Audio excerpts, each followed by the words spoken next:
শ্রীমন মহাপ্রভুর পরম প্রিয় পার্শ্বদ পরম পূজ্য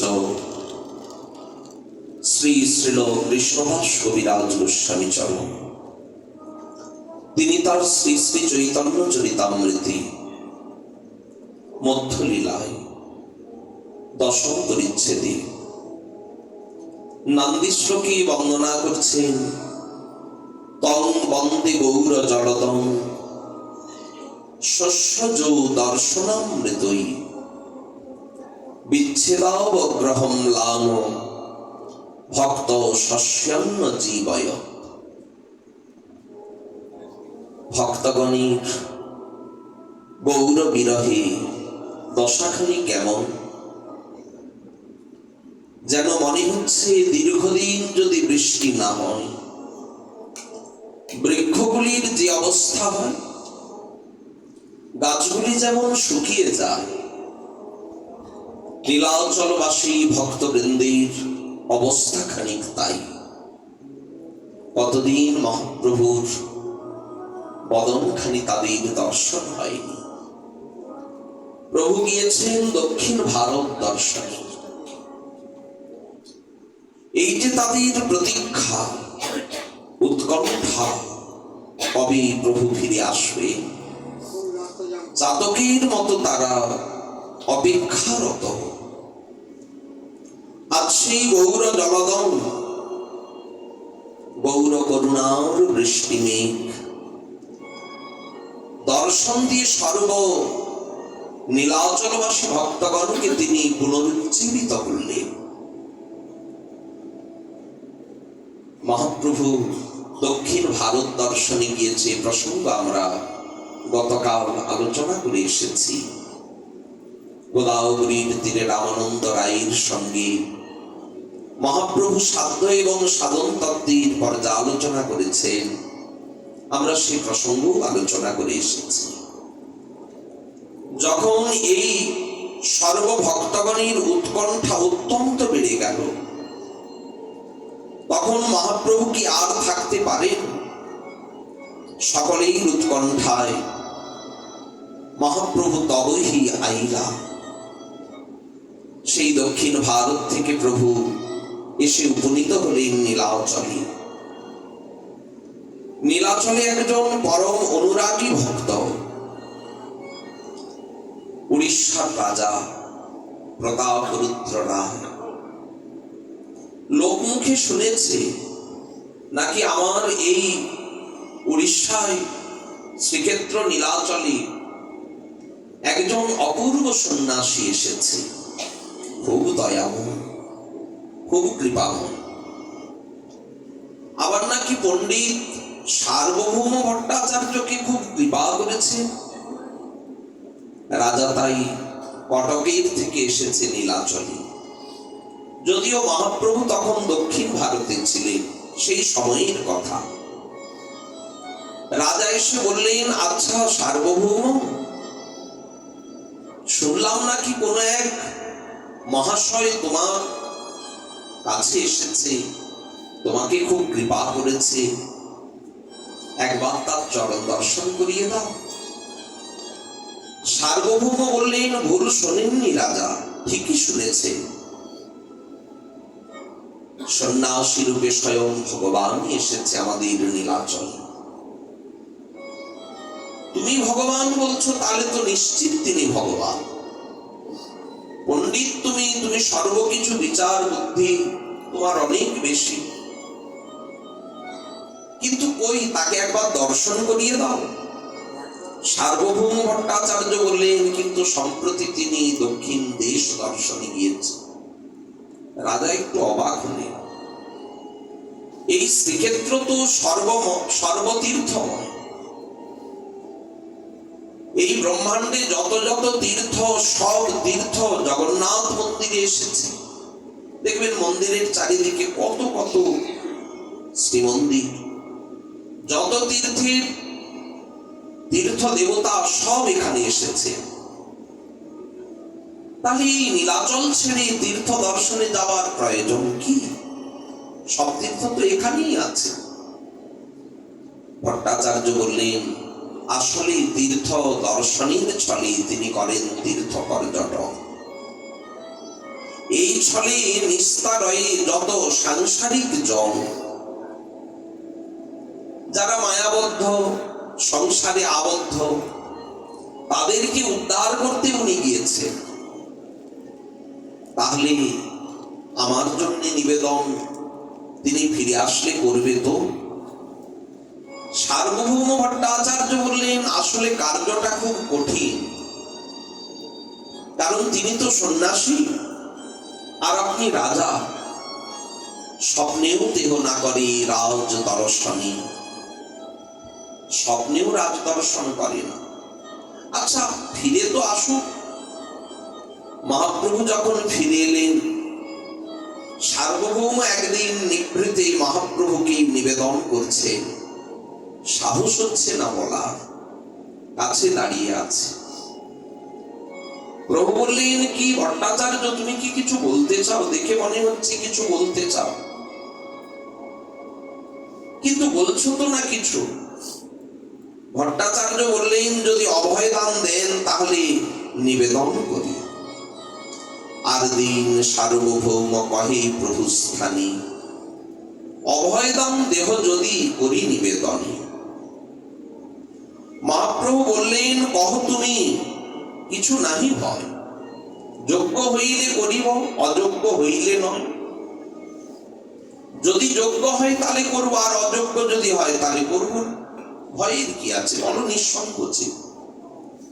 সার্বভৌম ভট্টাচার্য বললেন, প্রভু, এই যে উড়িষ্যার রাজা প্রতাপরুদ্র রায় উৎকণ্ঠিত তোমা মিলিবারে চায়, তার প্রাণ বড় উৎকণ্ঠায়, সে একবার তোমার সঙ্গে সাক্ষাৎকার করবে, একবার তোমাকে দর্শন করতে চায়। কথাটা সার্বভৌমের শেষ হয়নি, মহাপ্রভু সঙ্গে সঙ্গে কানে হাত দিলেন। ছি ছি ছি, কর্ণে হস্ত দিয়া প্রভু স্মরে নারায়ণ নারায়ণ নারায়ণ। ছি ছি ছি, সার্বভৌম ভট্টাচার্য, তুমি কহ কেন অযোগ্য বচন? তুমি জানো না আমি সন্ন্যাসী? আমি তো সন্ন্যাসী, আমার কি স্ত্রী দর্শন রাজদর্শন শোভা পায়? সন্ন্যাসী বিরক্ত আমার রাজ দর্শন, স্ত্রী দর্শন সম বিষের ভক্ষণ, একেবারে আত্মহত্যার সমান হয়ে যাবে। এ কথা কোনোদিন আর বলবে না। বিষয়ের স্বভাব কি জানেন? সন্ন্যাসীর চিত্তকেও আকর্ষণ করে নেয়। এ কারণে তৎকালে বিধান ছিল, সন্ন্যাসী কখনো রাজ দর্শন দেবে না আর করবেও না, পাছে রাজা যদি আকর্ষণ করে। তখন ভট্টাচার্য বললেন, ঠিকই প্রভু, এ আমি জানি, কিন্তু আমি অন্য বিচার থেকে আপনাকে নিবেদনটা করেছি, আপনি একবার ভেবে দেখুন। এই রাজা আর 10 জন রাজার মতো কিন্তু নয়, ইনি তো সাক্ষাৎ জগন্নাথের সেবক। শুধু জগন্নাথের সেবক নয়, পরম ভক্ত, উত্তম ভক্ত। ভক্ত ভগবানকে দর্শন করতে চাইবে, এতে তো তার অন্যায় কিছু নাই। আর ভগবান ভক্তকে দর্শন দেবে, এতে কোন বিধান অপেক্ষা করবে ভগবান? আপনি কৃপা করে যদি সেই রাজাকে একবার দর্শন দেন। তখন মহাপ্রভু বললেন, যদ্যপি রাজা সর্বগুণবান, আমি মানছি সে উত্তম ভক্ত, জগন্নাথের প্রধান সেবাই, কিন্তু একটা বিষয় তাকে মলিন করে দিয়েছে। যদ্যপি রাজা সর্বগুণবান, এক মলিন কইল তার রাজা নাম। এই রাজা নামটাই তাকে মলিন করে দিয়েছে। হইছে বাতে পুনরপি মুখে নাই আনিবে, পুনঃ যদি আনো মোরে এথা না দেখিবে। এক কলস দুগ্ধের ভিতরে যদি 1 ফোঁটা বিষ ওই দুগ্ধে ফেলে দেওয়া হয়, তাহলে কি সেটা আর গ্রহণযোগ্য থাকে? একই প্রকার রাজা সর্বগুণে গুণী হলেও দুগ্ধ সমান যদি পুষ্টিদায়ক হয়, কিন্তু এই রাজা নামটা বিষের মতো ওর ভেতরে পড়ে গিয়েছে। এ কথা আর কোনোদিন যেন না বলো, আর যদি বলেছ মরে এথা না দেখিবি, আমি এখানে আর থাকবো না নীলাচল। ভয় পেয়ে গেলেন সার্বভৌম, প্রভু যদি সত্যিই চলে যান। এ কারণে সার্বভৌম আর প্রভুকে জোরাজুরি করলেন না, পিড়াপিড়ি করলেন না যে প্রভু আপনি কৃপা করে একবার দর্শন দিন, এ কথা আর বললেন না। ভয়ে সার্বভৌম চলে গেলেন। কয়েকদিন পরে রাজা আবার কটক থেকে এসে সংবাদ নিচ্ছে। সার্বভৌম ভট্টাচার্যকে বলছে, কি ভট্টাচার্য, আমার জন্য কি নিবেদন করেছে? ভট্টাচার্য মশাই কি বলবে? রাজার তো অনুরাগ রয়েছে, মহাপ্রভু দর্শন দেবেন না। ভট্টাচার্য বললেন, রাজা প্রভুকে নিবেদন করেছিলাম, কিন্তু কি দর্শন দেবেন না? এই কি তার নির্ণয় যে আমাকে সে দর্শন দেবে না?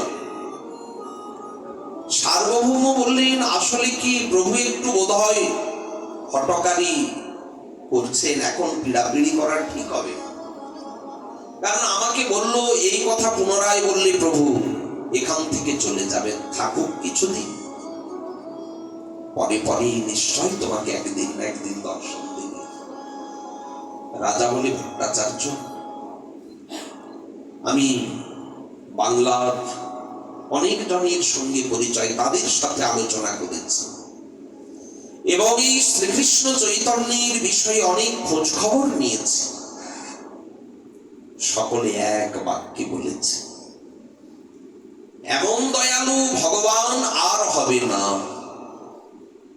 আমি তো খোঁজ নিলাম, আমাকে একজন বলল দুইজন নাকি মহাপাষণ্ড, একেবারে মহামত্ত, কিন্তু প্রভু তাদেরকেও কৃপা করেছে। তাদের নাম নাকি কি জগাই আর মাধাই।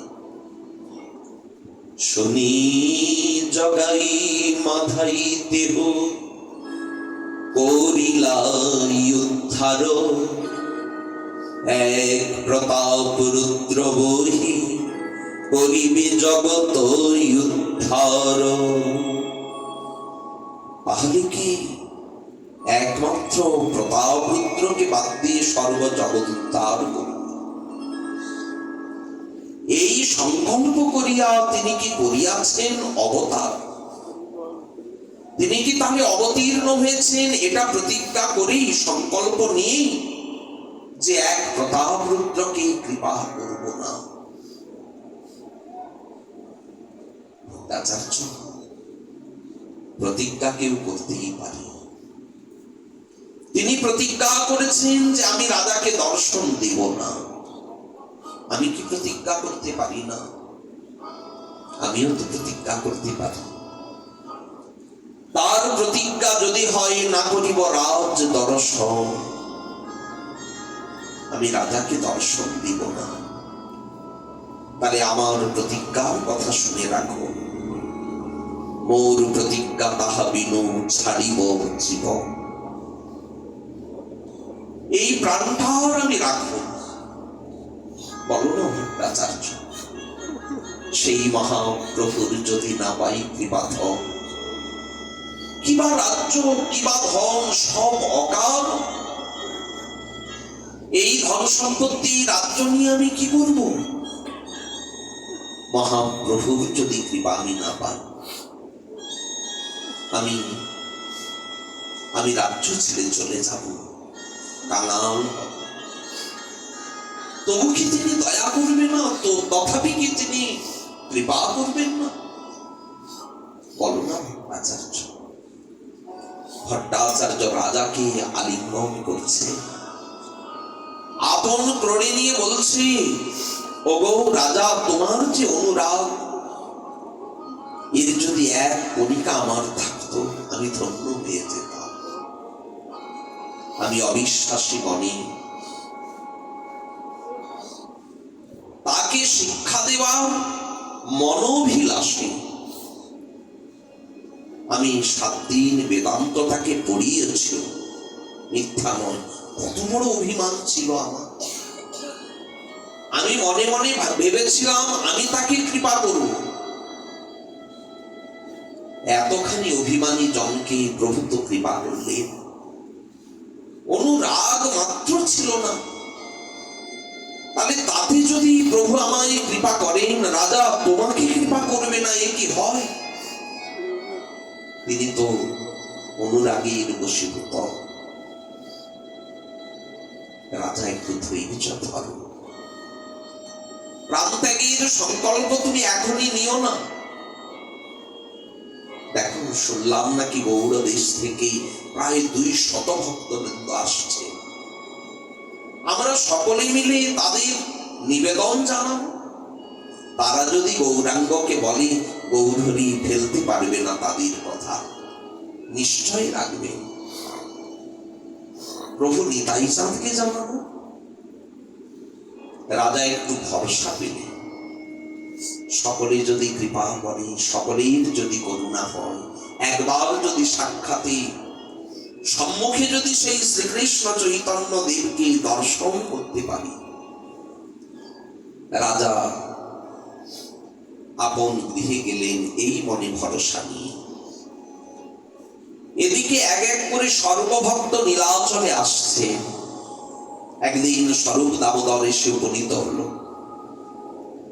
মহাপ্রভুর একেবারে শিশুকালের সঙ্গী দামোদর।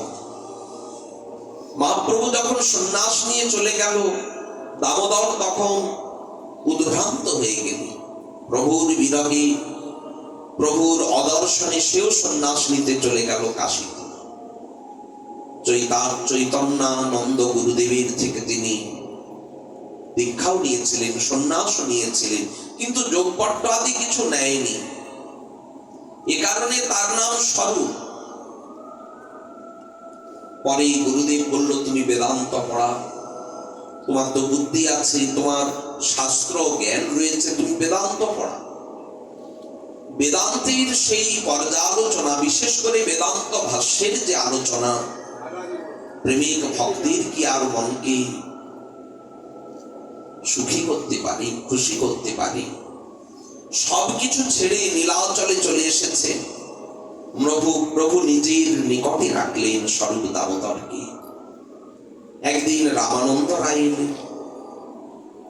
প্রভু তো আনন্দে আত্মহারা। রায়, রামানন্দ এসেছে,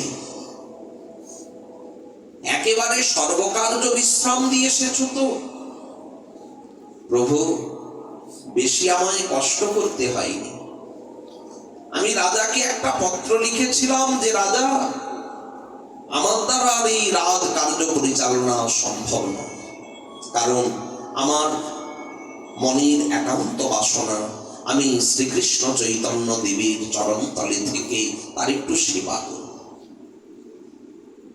আমাকে পত্রের পুনরুত্তর কি পাঠিয়েছে জানেন?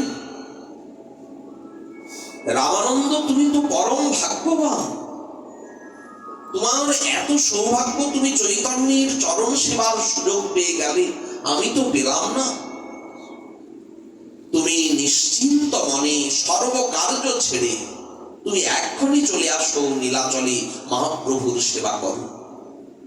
আর শোনো, তুমি যে বেতন পেতে, সেই বেতন মাইনে তুমি একই রকম পাবে।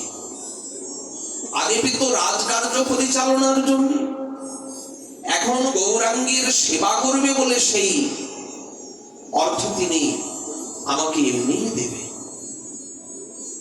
প্রভুর কাছে বলছেন রাজা গুণের কথা।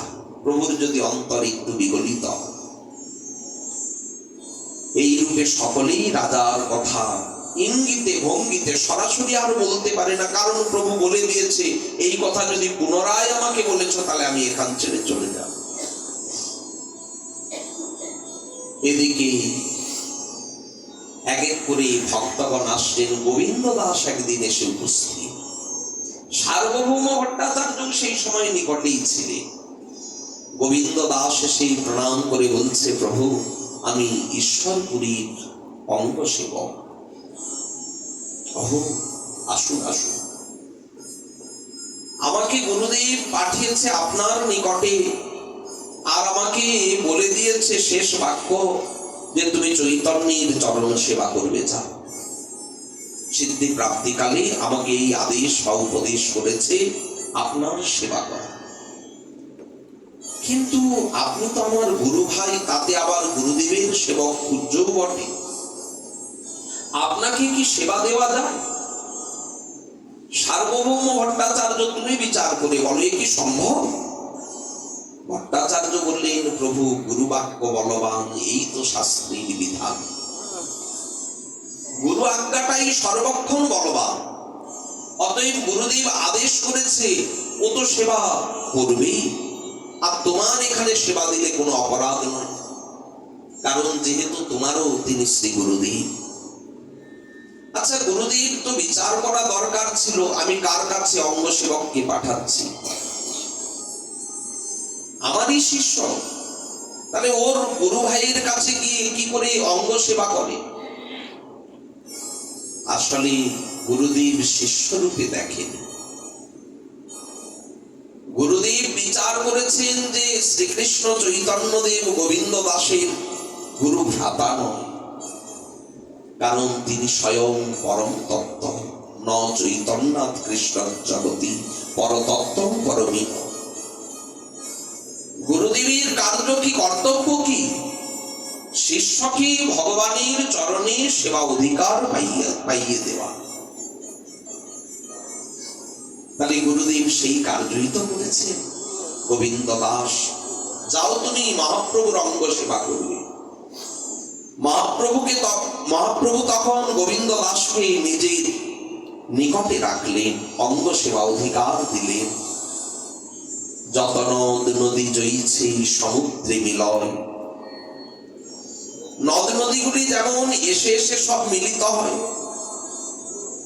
কোথায়? সাগরে। ওইছে মহাপ্রভুর যত যত ভক্ত হয়, সবে আসি মিলিলা মহাপ্রভুর শ্রীচরণে। প্রভু হচ্ছেন সেই সাগর, ভক্তগণ হচ্ছে এক একটি নদী। সবার অভিমুখ এই নীলাচলের পথে। এই যে স্বরূপ দামোদরের মহাপ্রভুকে প্রাপ্তি, গোবিন্দ দাস শ্রী মহাপ্রভুকে পেল, নীলাচলবাসী ভক্ত সকলে যে আজ গৌরাঙ্গের দর্শন পেল, তাদের আনন্দ কি বর্ণন করা যায়? প্রভু যখন দক্ষিণ ভারতে চলে গিয়েছিল, তাদের মনের ভিতরে প্রাণীর ভিতরে সতত বিরহের সুর। কবে প্রভু ফিরে আসবে? প্রভুর অদর্শনে তাদের প্রাণ ওষ্ঠাগত। প্রভু যেই ফিরে এলেন, তাদের যে সেই সুখানুভূতি, তাকে বর্ণন করা যায় না। হারা গৌরকে ফিরে পাওয়া। আমরাও তো হারিয়ে বসে আছি, এ কথা মানি কিংবা নাই মানি, তার থেকে প্রিয়জন আমাদের কেউ নাই। জগতে আমরা যতই প্রীতির সম্বন্ধ স্থাপনা করি,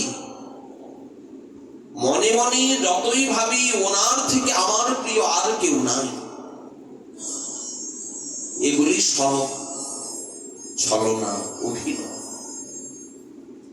অভিনয়ের রঙ্গমঞ্চে যেমন একজন আরেকজনকে প্রীতির বন্ধনে, সম্বন্ধে বন্ধনে বাঁধে, কি প্রীতি, কিন্তু অভিনয় দিয়ে শেষ হয়ে গেল, যে যার নিজের ঘরে চলে গেল,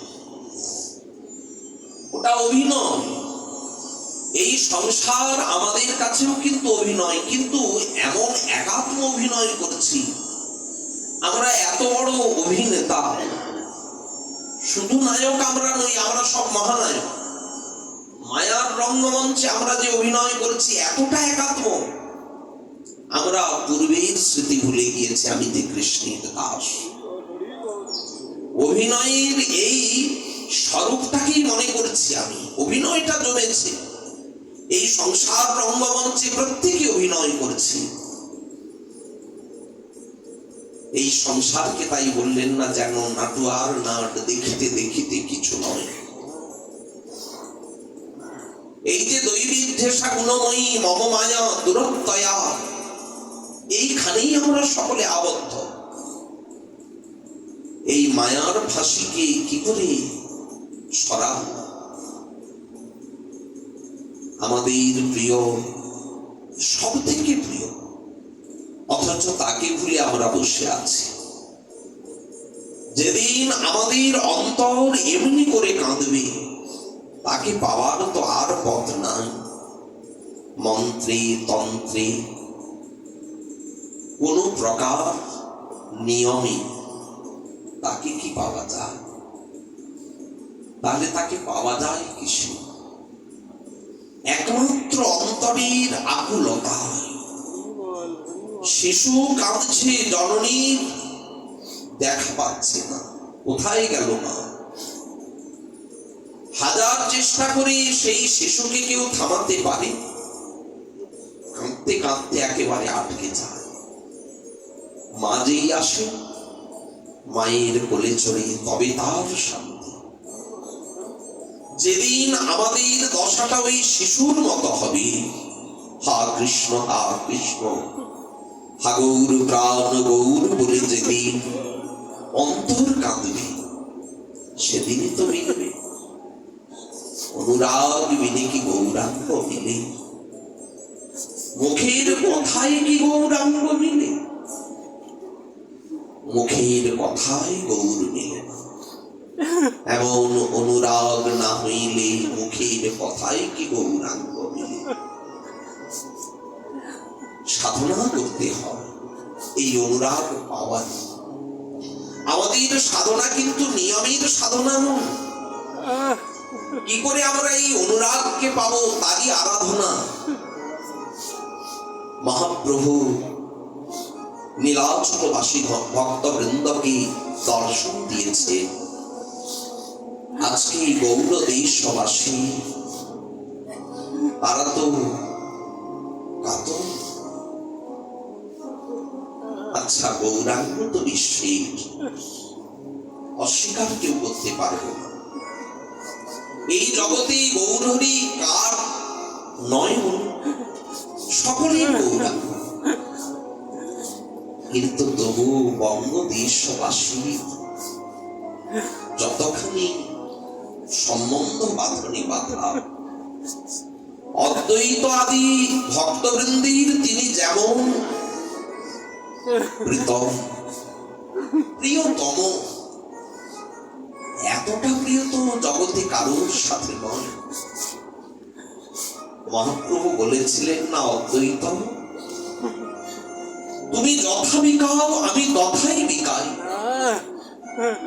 আমাকে তো কেউ পায় না, আমাকে একমাত্র পায় তুমি যাকে কৃপা করো। আজ তাহলে সেই বঙ্গদেশবাসী কতদিন গৌর দর্শন পায়নি। যত যত এই গৌরীর ভক্তবৃন্দ, শ্রীখণ্ডীর ভক্তগণ, কুলীন গ্রামী সত্যরাজ রামানন্দ বসু আদি আদি সর্বভক্ত আজ শান্তিপুরে ছুটে এসেছে। সীতানাথের চরণে সবাই পড়েছে, ওগো সীতানাথ, ওগো সীতানাথ। আমরা তো এই গৌরকে কেউ চিনতাম না। আমরা কি এই গৌরাঙ্গকে কেউ পেতাম? তুমি করুণা করে ডেকে এনেছিলে, তুমি আমাদেরকে পাইয়ে দিয়েছিলে সেই বৈকুণ্ঠের বাগান খালি করে এনে। শান্তিপুরের বুড়ো মালি বৈকুণ্ঠ বাগান খালি করিয়া আনিল এক চারা। নিতাই মালিরে পাইয়া চারা তার হাতে দিয়া যতনি রবিত হইল নাড়া। এই নদিয়া উত্তম স্থান তাহাতে করি উদ্যান, রচিল চৈতন্য তরু মালি। বাড়ি তরু দিনে দিনে শাখা পত্র অগণনী, গজাইল যত্নে জল ঢালি, কি জল? পাইয়া ভকতি জল, নাম প্রেম দুই ফল, প্রসবিল শ্বেতর সুন্দর। সেই দুই ফলেরও আসে জীব পাখি, তারা নিত্য আসে, কোলাহল করে নিরন্তর। তাহলে আমরা তো জানতাম না। ও সীতানাথ, আপনি তো এনে দিয়েছিলেন আমাদের সেই গোলকের সম্পত্তি, কিন্তু আমরা বড় দুর্ভাগা। আমরা সেই পরম সম্পত্তি গৌরাঙ্গকে কাছে করে ধরে রাখতে পারি, মূল্য বুঝতে পারিনি, আমরা সেবা করতে পারিনি গৌরাঙ্গে। তাইতে গৌর গেল চলে, কাউকে কিছু না বলে, আমাদের কাউকে কিছু বললো না, গৌর হরি চলে গেল। তো ও সীতানাথ, আমরা এখন অন্তরের কথা বলছি, তাকে ছাড়া বাঁচব না। আমাদের একবার গৌর এনে দাও, একবার গৌর দেখিয়ে দাও। ও সীতানাথ, একবার তো দেখিয়ে দাও।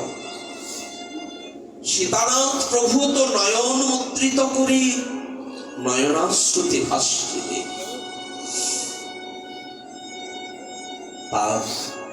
তার প্রাণরাম গৌরাঙ্গ চলে গিয়েছে এখন নীলাচল। দর্শন অভিলাষী তিনিও বিরহ কাতর। সকল ভক্তির বিরহ দর্শন করে আজ মনে হল, কেন তাকে তো আনলেই আনা যা। গোলক থেকে ফুলকে এসেছে, এই গঙ্গা জল তুলসী দলের আরাধনাতে। তাহলে আবার যদি সেই গঙ্গা জল তুলসী দল দিয়ে ডাকি, কেন আসবে না তিনি?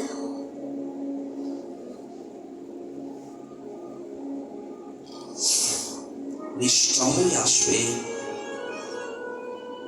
প্রভু, নিশ্চয় আসবে।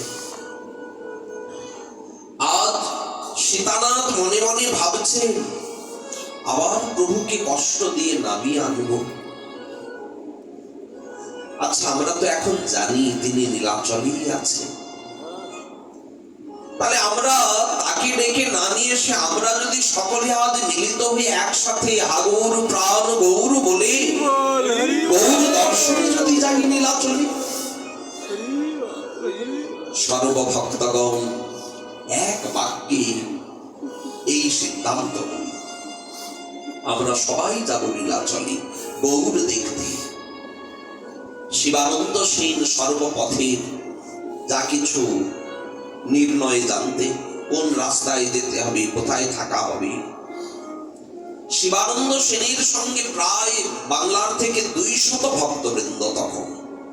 এখনকার মতো যোগাযোগ ব্যবস্থা নেই, পায়ে হেঁটে হেঁটে সেই নীলাচলে যাওয়া। পুরীতে সর্বভক্তগণকে সঙ্গে নিয়ে চললে শান্তিপুর থেকে যাত্রা শুরু হলো। যখন নীলাচল মণ্ডলী গিয়ে উপনীত হলেন, প্রভু সংবাদ পেলেন যে বাংলার থেকে প্রায় 200 ভক্তবৃন্দ আসছে। আনন্দে প্রভু আর স্থির থাকতে পারছে না। কোথায় গোবিন্দ, গোবিন্দ তুমি কই গেলে? আরে বাণীনাথ, তুমি বা থাকো কোথায়? আরে তাড়াতাড়ি করো, ভালো করে বেশি করে চন্দন ঘটো, জগন্নাথের প্রসাদী মালা, আর কোথায় কি প্রসাদী মালা আছে সব নিয়ে আসো এখন। প্রভুকে এত ব্যস্ত কোনোদিনও লাগেনি তো। প্রভু আজ যেন বড় বিহ্বল হয়ে পড়েছে, চঞ্চল হয়ে পড়েছে। প্রভু কেন, কি কাজে লাগবে? আরে আমার ভক্তবৃন্দ আসছে বাংলার থেকে, শীঘ্র যাও। জগন্নাথ মন্দিরের আগে গিয়ে তাদেরকে অভ্যর্থনা করে তাদেরকে নিয়ে সেই গম্ভীরা। মনে মনে ভাবলেন, গৌরাঙ্গ যাদের জন্য এত বিহ্বল, তাদের দর্শন পাও কি সহজ সরল কথা। এই ভক্তগণের দর্শন করলেই তো নিশ্চিত প্রেম প্রাপ্তি। সকলে আনন্দে গৌর উড়িষ্যাবাসী যত ভক্ত তারা সব চন্দন মালা নিয়ে চলেছে। রাজা প্রতাপরুদ্র আর সার্বভৌম স্নানবেদীর কাছ থেকে, ওপর থেকে, মন্দিরের উঁচু থেকে দেখছে। সার্বভৌম বলছে, ওই দেখো যত বাংলার ভক্ত সব আসছে, সামনে রথযাত্রা না, এরা সব মহাপ্রভুর দর্শন বিলাসে এসেছে। দেখে রাজা তো স্তম্ভিত, বাবা এই যে সর্ব অগ্রে এমন গাম্ভীর্য, কি অপূর্ব সংকীর্তন করছে, উনি কে? উনি তো প্রভুকে নামিয়ে এনেছিলেন গোলক থেকে এই ভুলকে। উনি সর্ব গৌড়ের সর্বজড়বাঙ্গ, ওনার নাম শ্রীমদ অদ্বৈত আচার্য। ওই দেখুন ওনার সঙ্গে এসেছে, উনি হচ্ছেন ওই যে খুব দৈন্য ভাব, ওনার নাম শ্রীবাস পণ্ডিত, ওনার ঘরেই তো নিত্য প্রভু কীর্তন করতে।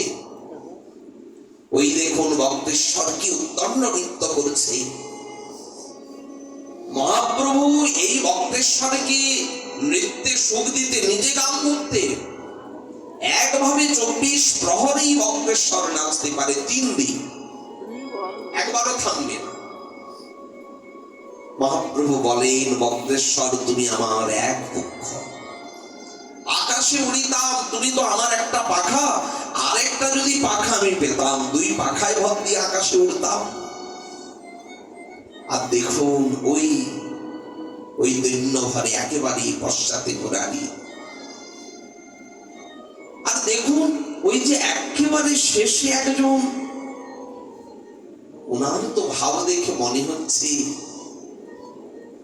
জগতে এমন পবিত্র মানুষ আছে কি, অথচ দৈন্য বিনয়, উনি কি একেবারে সবার পশ্চাতে।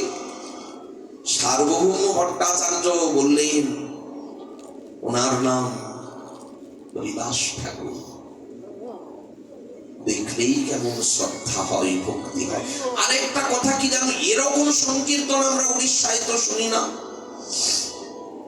আমাদের এই বাংলায় হরিনাম সংকীর্তন যে হয়, এমনিতে উড়িষ্যা কিন্তু খুব সংস্কৃতি প্রেমী। ওখানে আপনি যে কোনো স্থানে যদি কোনো উৎসব হয়, অনুষ্ঠান হয়, দেখবেন সাংস্কৃতিক অনুষ্ঠানে এত সুন্দর সংস্কৃতির ছোঁয়া, যেমন ওড়িশি নৃত্য, তেমনি ওখানে বিভিন্ন গানের মধ্যে একটা ক্লাসিক্যাল যে ভাব, সেগুলি ওখানে এখনো পাওয়া যায়, যেগুলি বর্তমানে প্রায় স্থানেই মেলে না। কিন্তু অদ্ভুত হরিনাম সংকীর্তনে বাংলার যে প্রেম মাদকতাপূর্ণ, এটা কিন্তু ত্রিভুবনে আর কোথাও মিলবে না। এখানে সংকীর্তনে যেমন নয়নে অশ্রু, নয়নং গলদশ্রু ধারয়া বদনং গদগদরুদ্ধয়া গিরা পুলকৈর নিচিতং বপু কদা তব নাম গ্রহণে ভবিষ্যতি। এই প্রেমটা কোথাও দেখতে সহজে পাওয়া যায় না। এই অপূর্ব কীর্তন, সার্বভৌম বলছেন এটাই তো চৈতন্যের সৃষ্টি। মহাপ্রভু এই প্রেমের সৃষ্টি করেছে, এই নামের সৃষ্টি করেছে, সকলেই সংকীর্তন করে চলেছে।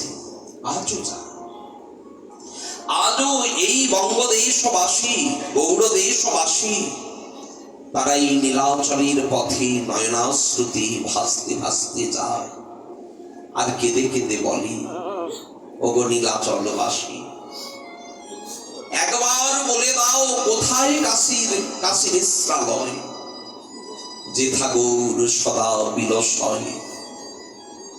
ওগো নীলাচলবাসী, একবার বলে দাও কোথায় কাশী মিশ্রের ঘর। বলো না, কোথায় কাশী মিশ্র সদন, যেথা গৌর করে নর্তন, সদা সর্বদা নৃত্য করে। বলে দাও না সেই গম্ভীরা কোথায়। আজও নয়নাশ্রুতি ভেসে গৌড় দেশবাসী এই গম্ভীরায় যায়। রথযাত্রা, যাকে বলে উড়িয়া গৌড়িয়া মিলন। মহাপ্রভু গম্ভীরার থেকে বেরিয়ে এসেছে, সীতানাথকে দেখে আর বাহু দুটি প্রসারিত করে দিয়েছে, এসো। সীতানাথ অথবদনে প্রভুর চরণ পানে তাকিয়ে, প্রভু কতদিনের পরে তোমার দর্শন পেলাম। শ্রীবাসকে দেখে প্রভু বলছে, এসো শ্রীবাস, এটা আমার নয়, তোমাদের সকলের দেহাঙ্গ। আমি কি আর স্বতন্ত্র? আমি তো তোমাদের প্রেমের অধীন। এসো এসো শ্রীবাস। শ্রীবাস ভেতরে প্রবেশ করতে ভয় পাচ্ছে, সাহস কুলোচ্ছে। ভয় তারই, আমারই অঙ্গনে তো প্রভু নৃত্য করতে। গৌরহরি, সেই নবদ্বীপের স্মৃতি যে ভুলতে পারি না। কত ভক্ত সঙ্গে তুমি আসতে নিত্য, আমার অঙ্গনে সংকীর্তনের ধ্বনি উঠত, গঙ্গা আপ্লাবিত হতো প্রেমে, তোমার সংকীর্তনে ভক্তগণ মূর্ছিত হয়ে পড়তো আমার অঙ্গনে, কারোর সঙ্গীত থাকতো না। এখন তো সেই প্রেমানুভূতি আর পাই না। এসেছি তোমায় দেখবো বলে, সেই প্রেম সুখ ভোগ করবো বলে, কিন্তু প্রাণে ভয়ে থাকি। আমি তো দুর্ভাগা, আমার ভাগ্য তো সুনয়, আমার ভাগ্যটাই তো ভক্ত। যদি এখানে এলে গৌর তুমি চলে যাও, তাহলে বলো তোমাকে যেতে হবে না, আমি চলে যাব পুনরায় নবদ্বীপে। আমার মনে দুঃখ হবে না, কিন্তু গৌর তুমি নীলাচলে তো থাকো। কত নীলাচলবাসী ভক্ত তোমার দর্শন পাচ্ছে, তারা তো অভিশাপ দেবে আমায়। দেখেছো, শ্রীবাস নিজের সর্বনাশ করে সুখ মিটল না, আমাদের সর্বনাশ করতে এসেছে নীলাচল। বলো ঠাকুর, আমি চলে যাই। শ্রীবাসকে বুকে জড়িয়ে ধরে বলছে, শ্রীবাস, এ দেহটা আছে বটে নীলাচলে, কিন্তু স্থির থাকতে পারি না। সেই তোমার রঙ্গনের সুখ, সে কি কোথাও মিলে? আচ্ছা, জগতে এমন কি আছে ঘরে মরা ছেলেটাকে শুইয়ে গৌরাঙ্গের সঙ্গে নৃত্য করবে? আছে কি? শ্রীবাস পণ্ডিত তার পুত্র বিয়োগ হয়েছে, ঘরের মধ্যে তখনও সেই মৃতদেহটাকে রেখে সকলকে বলে দিয়েছে, খবরদার কেউ সংকীর্তনে বাধা সৃষ্টি করবে না, তোমরা কেউ কাঁদতে পারবে না, কারণ তোমাদের কান্নায় যদি প্রভুর নিত্য সুখ ভঙ্গ। সবাইকে সাবধান করে দিলাম, যদি তোমাদের ক্রন্দনে মহাপ্রভুর নিত্য সুখ ভেঙে যায়, তাহলে আরেকটা তোমাদের দুঃখ পেতে হবে, শ্রীবাসের মরার সংবাদ। আমি তাহলে এই প্রাণ রাখবো না, আমার অঙ্গনে এসে প্রভু দুঃখ পাবে, আমি সইতে পারবো না। গঙ্গায় ঝাঁপ দিয়ে প্রাণ ত্যাগ, বুকে পাথর বেঁধে গঙ্গায় ঝাঁপ দিয়ে, ভয়ে আর কেউ কাঁদেনি। শ্রীবাস গিয়ে প্রভুর সাথে নৃত্য করছে। প্রভু বললেন, শ্রীবাস, আজ সুখ হচ্ছে না কেন? শ্রীবাস বললেন, প্রভু আপনি তো সুখময়, সচ্চিদানন্দ, আনন্দময় বলতে। না না না শ্রীবাস, আসলে কি তোমার যে সেই শ্রীমান রোজ আমার সামনে নাচতো না, ওটা দেখে আমার সুখ হতো, আজ দেখতে পাচ্ছি না কোথায়।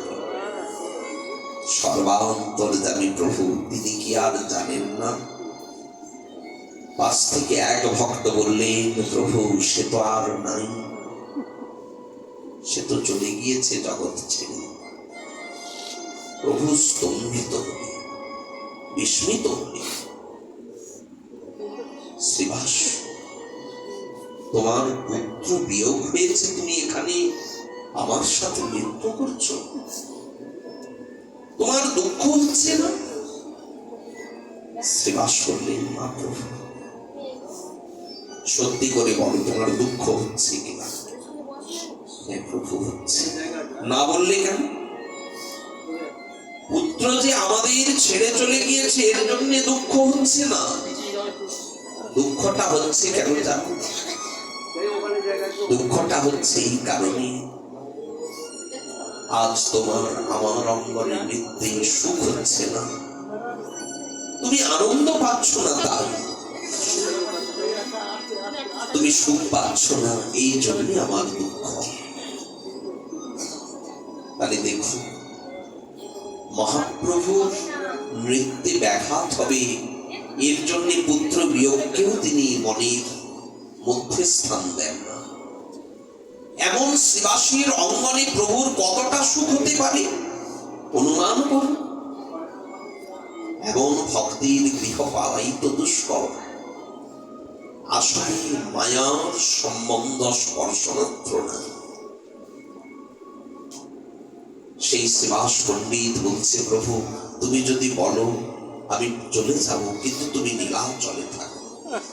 প্রভু বুকে জড়িয়ে ধরলেন, শ্রীবাস আমি সর্বত্র আছি সত্য, বিধির বিধান আমাকে নীলাচলে বসে থাকতে হয়েছে, কিন্তু তোমার আঙিনার সেই সংকীর্তন সুখ কোথাও পাই না।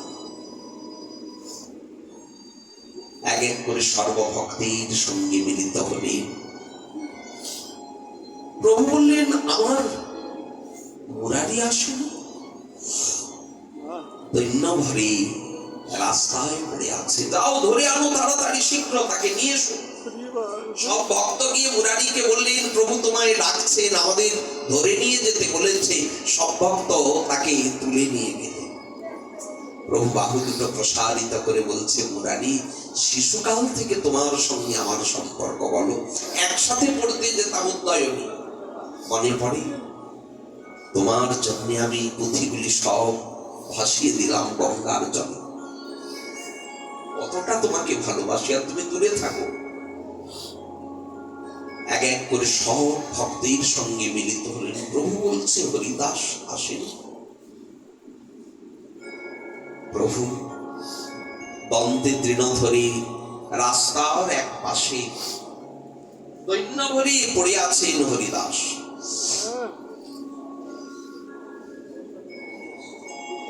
প্রভু ভক্তদের পাঠালেন, কিন্তু হরিদাসকে কেউ আনতে পারল না। সকলকে বললেন, ঠিক আছে তোমরা সবাই একটু সিন্ধু স্নান করে আসো, সমুদ্রে স্নান করে আসো সর্বতীর্থ।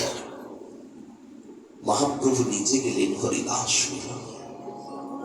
হরিদাস ভাগে পাছে পাছে, প্রভু আমাকে ছুঁয়ো না, আমার আশা সমুচীন হয়নি, কারণ পাবন নীলাচল ক্ষেত্র, এই ভূমিতে আমার আশার যোগ্যতা নাই। নিজ কোলে জন্ম মোর নিত্য হবে, এটা তো আমি জানি, কিন্তু প্রভু লোভ কি আর নিয়ম মানি? লোভ নিয়মিত ভাগ থাকে। কারোর যদি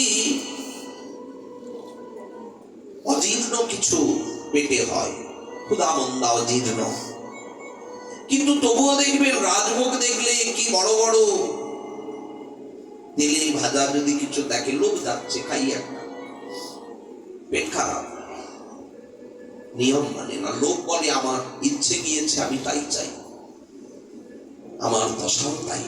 প্রভু আমার আশা উচিত হয়নি, কিন্তু লোভ আমাকে এখানে টেনে এনেছে। প্রভু বললেন, চলো গম্ভীরায়, একসাথে কথা হবে, তুমি আমাকে নাম শোনাবে কাছে বসে। প্রভু আর আমাকে দিয়ে অপরাধ করিও না, অনেক অপরাধ করেছি জীবনে, কিন্তু সব থেকে বড় ভয় কি জানো? এই নীলাচলে সাক্ষাৎ রাজার গুরুদেব কাশী মিশ্র, তার ঘরে আমি প্রবেশ করি কি করে হবে? আমাকে একটা কোনো নির্জন স্থান দিন। প্রভু এই কাশী মিশ্রেরই একটা বাগান ছিল, সেখানে প্রভু হরিদাসকে একটা ছোট্ট কুটিরে থাকার ব্যবস্থা করে দিলেন। বর্তমান যেটি সিদ্ধ বকুল, গম্ভীরার থেকে ঢিলছোড়া দূরে, অল্প সামান্য দূরেই হচ্ছে এই সিদ্ধ বকুল। মহাপ্রভু সিদ্ধ বকুলে হরিদাস ঠাকুরকে স্থান দিলে এরপরে ভক্তগণের সঙ্গে প্রভু আনন্দে থাকলে। দেখতে দেখতে রথযাত্রা এসে গেল। যখন রথযাত্রা এসে উপনীত হলো, মহাপ্রভু পূর্বদিনে সর্বভক্তগণকে সঙ্গে নিয়ে গেলেন গুন্ডিচা মার্জনে। আনন্দ উৎসব, সবাই একটা করে হাতে ঝাড়ু, একটা করে ভাণ্ড নিয়ে আর চলেছে গুন্ডিচার পথে। মহাপ্রভু সবাইকে নিয়ে চলেছেন নাম করতে করতে উচ্চস্বরে হরে কৃষ্ণ নাম নিতে নিতে সব ভক্তকে নিয়ে চলেছেন। গুন্ডিচা মন্দির মার্জন করলেন, অপূর্ব মার্জন লীলা, আজও সেই লীলা হয়। সংকীর্তনের যে উন্মাদনা, না গেলে দেখানো বা বোঝানো যায় না। যেমন দেখুন, আমরা অনেক স্থানে নাম সংকীর্তনাদি দেখি, সেখানে কোনো না কোনো প্রকার কিছু কিছু স্বার্থ জড়িয়ে থেকে যায়। যারা কীর্তন করতে এসেছে তারা যেহেতু কীর্তন করছেন, আমার গৃহের মঙ্গল কার্য করছেন, তাদেরকে কিছু পারিশ্রমিক দিতে হয়। আবার যিনি গৃহস্থ তিনি মনে মনে ভাবছেন আমার গৃহের কিছু মঙ্গল হবে, কল্যাণ হবে, একটা অনুষ্ঠান হচ্ছে, উৎসব হচ্ছে। কিন্তু এই গুন্ডিচা মন্দির মার্জনে সকলে খরচা করেই যায়। কেউ এ জগতের বিষয় স্বার্থ একবারের জন্য চিন্তা করে না। ওখানে মহাপ্রভুর এই সংকীর্তনের ভিতরে কতটা প্রেম উন্মাদনা, এটা চোখে না দেখলে বিশ্বাস হবে না। চারিদিকে গুন্ডিচা মন্দির মার্জন পরিক্রমা করে সংকীর্তন, উদ্দণ্ড সংকীর্তন। জয় শ্রীকৃষ্ণ চৈতন্য প্রভু নিত্যানন্দ, হরে কৃষ্ণ হরে রাম, শ্রী রাধে গোবিন্দ গম্ভীরার থেকে নাম্বার হয়। আবার পাটবাড়ির থেকে যখন যায়, তারাও কীর্তন করতে করতে যায়, ভজনিতাই গৌর রাধে শ্যাম, জপ হরে কৃষ্ণ হরে রাম। নৃত্য কীর্তন করতে করতে গুন্ডিচা মন্দির যখন পরিক্রমা দেয়, দর্শনীয় সেগুলি, অনুভবময়।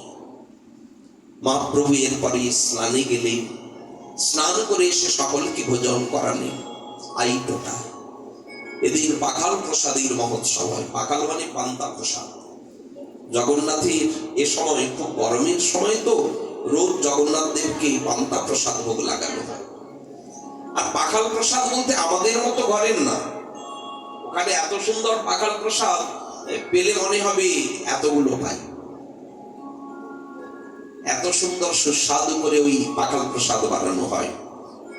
পরদিন সকাল বেলা প্রভু সকলকে বলে দিলেন যে পরের দিন ভোরের বেলা সকলে উঠে আমরা শ্রীমন্দিরে যাব, কারণ জগন্নাথের বিজয় দেখব।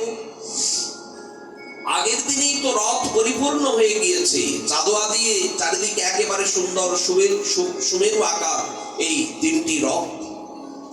জগন্নাথের রথ সর্বপ্রথমে দাঁড়িয়েছে, তারপরে সুভদ্রা মায়ের রথ, এবং তৎপরে রয়েছে বলভদ্র বা বলরামের রথ। জগন্নাথের রথের নাম হচ্ছে নন্দিঘোষ। সুভদ্রা মা যে রথে চড়ে ওই রথের নাম হচ্ছে দেবী দল বা দেবী দল। আর বলরাম বা বলভদ্র যে রথে চড়ে তার নাম তালধ্বজ রথ। তিনটি রথ আগের দিন সন্ধে হতে না হতেই রথত্রয় সাজিয়ে দাঁড় করানো আছে। সকাল হতেই যা যা নিয়ম জগন্নাথের, সেই সব নিয়ম আচরণ সব সেরে জগন্নাথকে নিয়ে আসা হবে রথে। একে বলা হয় জগন্নাথ বিজয় বা পহণ্ডি বিজয়। আগেকার বাংলা ভাষায় বলা হতো পাণ্ডু বিজয়, উড়িষ্যার ভাষায় পহণ্ডি বিজয়, আর বাংলাতে এটিকে বলা হয় পাণ্ডু বিজয়। অর্থাৎ জগন্নাথ তার সিংহাসন ছেড়ে উনি আসবেন রথে। এই যে আসার যে লীলা দর্শনীয়, জগন্নাথের বিশাল মুকুট, সব ফুলের শৃঙ্গার, সোনা দানা কোনো অলংকারের প্রশ্ন এখানে নাই। কি সুন্দর মালা করেছেন, সামান্য ধুতি উত্তরীয় গায়ে, আর ভালো করে পট্টদড়ি দিয়ে জগন্নাথকে বেঁধে ভক্তগণ কেউ চরণে ধরেছে, কেউ কোটিতে ধরেছে, কেউ হস্তকে ভালো করে ধরেছে। আর জগন্নাথ নৃত্য করতে করতে তখন নাবে সেই পহন্ডি বিজয় দেখবে বলে মহাপ্রভু ভোরের বেলা গিয়ে উপস্থিত সিংহদ্বারে। আর রাজা আগের দিন বলে রেখে দিয়েছে প্রভু তার 200 ভক্তগণ নিয়ে সামনে দাঁড়াবে, প্রভুর দর্শনে যেন কোনো বিঘ্ন না। এদিকে চারিদিকে জয়ধ্বনি চলছে সকাল থেকে, জয় জগন্নাথ ভগবান কি। জগন্নাথ দেব আসবে, অনেকক্ষণ থেকে জয়ধ্বনি হচ্ছে, কিন্তু জগন্নাথ দেব নামছে না। প্রভু মনে মনে ভাবছেন কি ব্যাপার, এখনো কেন নামছে না। ধীরে ধীরে দেখা গেল ওই রাজা আসছে, স্বর্ণ কলসে করে ভালো করে রাস্তায় জল ছড়িয়ে দেওয়া হচ্ছে। হাতে একটা ঝাড়ু নিলেন রাজা। প্রভু একটু অবাক হলেন, রাজার হাতে ঝাড়ু, এরকম তো দেখা যায় না। ঝাড়ুদারের কাজ করবেন রাজা। ওই চন্দন জল ছিটিয়ে দিয়েছে পথে, সেই রাস্তাটা পরিষ্কার করছেন রাজা নিজ হস্তে। আমি তো উড়িষ্যার রাজা, কিন্তু জগতের রাজা যিনি, এ জগতে কোন রাজা তার অধীন নয় বলুন?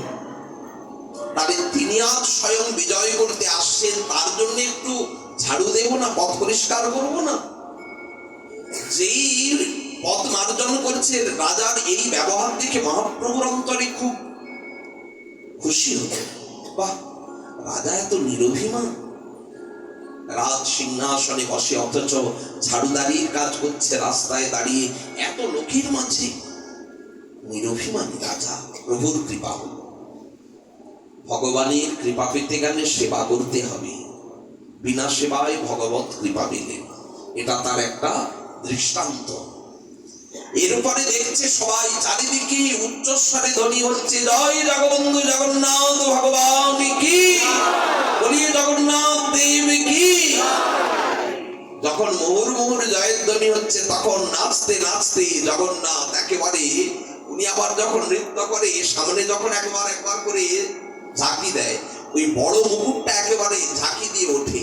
আর এত দর্শন, অপূর্ব সেই দর্শন। মহাপ্রভু তখন বলছে, মণিমা মণিমা মণিমা।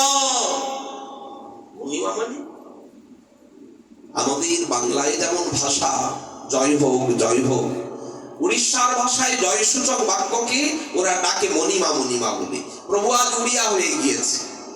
প্রভু নয়, যে কেউ দেখবেন রথের সময় গেলে কথায় কথায় উড়িয়া কথা বেরিয়ে যায়, বলতে হবে না, ওই একটা সুযোগ করে দিলেই মনে করি উড়িয়া ভাষা হয়ে গেল। র আর ছু এগুলো যোগ করে দিলে আমরা মনে করি উড়িয়া ভাষা হয়ে গেল। তো এই প্রকার মহাপ্রভু উড়িয়া ভাষায় কথা বলছে, মণিমা মণিমা। সবাই দেখে হাসছে যে প্রভু আজ উড়িষ্যার উড়িয়া অধিবাসী নিজেকে ভাবছে। এদিকে এক এক করে সর্ব বিগ্রহত্রয় তারা উঠলেন রথে। জগন্নাথ একটু দুষ্টুমি করে, এই উঠছেন আবার নেমে চলে আসলো, এই উঠছেন একেবারে ওঠার পথে আবার এমন ভার বাড়িয়ে দিলেন কেউ ধরে রাখতে পারলো না নাম। অনেক সময় লাগে জগন্নাথ বিজয় করাতে, জগন্নাথকে রথে তুলতে অনেক সময় লাগে। এরপরে তো ভালো করে দড়ি দিয়ে বাঁধলেন জগন্নাথকে। আসলে জগন্নাথের যারা সেবক পান্ডা, এদের কোনো বিচার করা যাবে না। ওরা কি করছে দেখবেন, হাতের উপরে হেলাম দিয়ে পান্ডারা দাঁড়িয়ে আছে। আচ্ছা, ঠাকুরজির সঙ্গে এরকম ব্যবহার করা যায়? রথে দেখবেন, রথের মধ্যে একেবারে ঠাকুরের গায়ে হেলাম দিয়ে দাঁড়িয়ে আছে, কাঁধে কাঁধ দিয়ে যেন মনে হচ্ছে দাঁড়িয়ে আছে। এই ব্যবহারগুলো কি মেনে নেওয়া যায়? যারা ঐশ্বর্য মার্গের আরাধনা করে, নারায়ণ পূজা করে, এরা মানতে পারবে? আসলে তাদের ক্ষেত্র এক, জগন্নাথের যারা সেবক তাদের ক্ষেত্র আলাদা। ওই যে মহাপ্রভুর পরিকর আমাদের গদাধর পণ্ডিতের আপন শ্রী গুরুদেব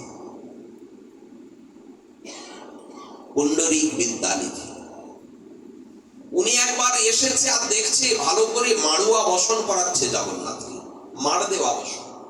এখন তো অনেক আধুনিকতা উঠেছে, কিন্তু আগেকার দিনে ওই ভাতের যে মাড় গালা হতো, ওই মাড়েই বসনকে চুগিয়ে মাড় দেওয়া হতো, বসনকে মাড়ুয়া বসন করা হতো। দেখে মনে মনে ভাবছে শকড়ি, অন্য মাড়টা মানে শকড়ি, ওটা ঠাকুরকে দেওয়া যায়?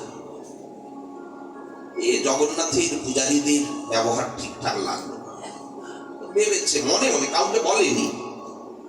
বেচারায় শুয়েছে, রাতের বেলা দুই ভাই ডেকে তুলেছে, ওঠো আজ তোমার কাজ সারা। দুই গালে এত চড় মেরেছে, দুই গাল এই ফুলে লাল, চোখ টোক তো আর দেখা যাচ্ছে না, উনি চোখ মিলে তাকাতে পারছে না, এমন মারধর করেছে দুই ভাই। সকালে প্রভু তো সর্বান্তর্যামী, সবই জানে। সকালে আর অনেক সময় আসেনি, পুণ্ডরিক বিদ্যানিধিকে প্রভু অত্যন্ত শ্রদ্ধাও করতেন, বাপ বাপ বলে ডাকতো না। তো পুণ্ডরিক বিদ্যানিধি অনেক বেলাতে এসেছে, মুখ টুক ঢেকে, অনেকটা বড় ঘোমটা দিয়ে, মুখটা যাতে দেখা না যায়। প্রভু বলে, কি ব্যাপার, এই আকার আকৃতির কারণ কি? প্রভু, কাল দুই ভাই এসেছিল, খুব মারধর করেছে। কেন? কালকে আমি ভাবছিলাম জগন্নাথকে মার দেওয়া বসন করাচ্ছি। প্রভু বললেন, শোনো, এই সেবকদের কখনো বিচার করতে যেও।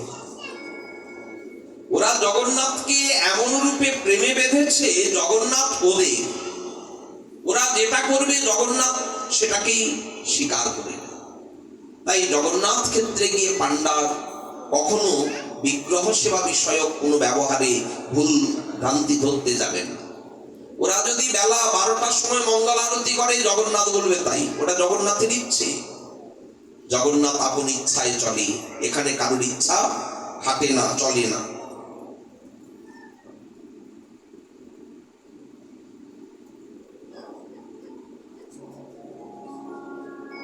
আপন ইচ্ছায় চলে জগন্নাথ করিতে বিহার। জগন্নাথ রথে উঠেছেন এই রূপে। যখন জগন্নাথ রথে উঠলেন, মহাপ্রভু তখন তার সকল ভক্তকে 7 সম্প্রদায়ে ভাগ করে দিলেন, আর সকলকে বললেন ভালো করে খোল মৃদঙ্গ বাজাবে, সবাই উদ্দণ্ড কীর্তন করবে। কিন্তু 7টা দল যখন ভাগ করে দিয়েছে, সবাই ভাবছে প্রভু যেন আমার দলে থাকে। এখন 7 দল হয়ে গিয়েছে, প্রভু কার কাছে থাকবে? অদ্ভুত লীলা হলো। জগন্নাথের রথ যেই চলতে লাগলো, দুই পাশে 2 সম্প্রদায়, পশ্চাতে 1 সম্প্রদায়, আর সামনে 4টি সম্প্রদায় উদ্দণ্ড নৃত্য করছে। এতদিন এই নীলাচলে জগন্নাথের রথ হতো জয় জগন্নাথ ভগবান কি, এই ধ্বনিটাই মাত্র পাওয়া যেত। জগন্নাথের রথ চলে যাচ্ছে, সবাই বলছে জগন্নাথ দেব কি। কিন্তু এখন মহাপ্রভু যাওয়ার পরে এই যে ভক্তবৃন্দ উপস্থিত হয়েছে, এখন চারিদিকে সংকীর্তনের ধ্বনি, অন্য বাদ্যাদির ধ্বনি কিছুই না শুনি, কেবলই হরিনাম সংকীর্তনের ধ্বনি। এখনো যাবেন হাজার হাজার সম্প্রদায়, প্রত্যেক মঠ মন্দির থেকে তারা এক এক সম্প্রদায় নিয়ে আর সংকীর্তন করতে করতে জগন্নাথকে আগে নিয়ে যায়, গণ্ডিচার দ্বারে নিয়ে যায়। সেই যে আনন্দ উৎসব বর্ণনার অতীত, মহাপ্রভু 7 সম্প্রদায় একসাথে নৃত্য করেছে। এই লীলা দেখছে কে? রাজা প্রতাপ সার্বভৌমকে বলছেন, দেখো দেখো ভট্টাচার্য, 7 সম্প্রদায় মহাপ্রভু একসাথে নৃত্য করেছে, আমি দেখছি। তোমার প্রতি প্রভুর কৃপা পরোক্ষে, সাক্ষাতে কৃপা তোমায় না করলে হবে কি, পরোক্ষে তোমার প্রতি এত দয়া না হলে কি এই প্রভুর ঐশ্বর্য কেউ দেখতে পায়? সকলে মনে মনে ভাবছে আমার প্রতি প্রভুর দয়া, তাই আমাদের সম্প্রদায়ে প্রভু নৃত্য করছে। প্রভু এই রূপে নৃত্য করতে করতে হঠাৎ মনে হলো সবই হচ্ছে, কিন্তু একসাথে যদি 7 সম্প্রদায়কে একসঙ্গে করে স্বরূপকে বলবো গান ধরো, আমি উদ্দণ্ড নৃত্য করবো, কত আনন্দ।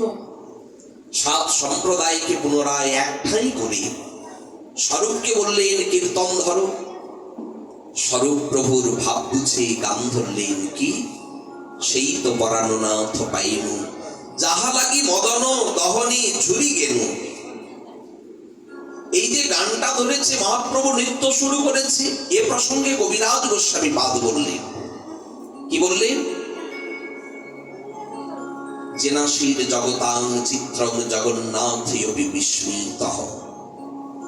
সজিয়াত কৃষ্ণ চৈতন্য দেব শ্রী রথাগ্রে ননর্তজ।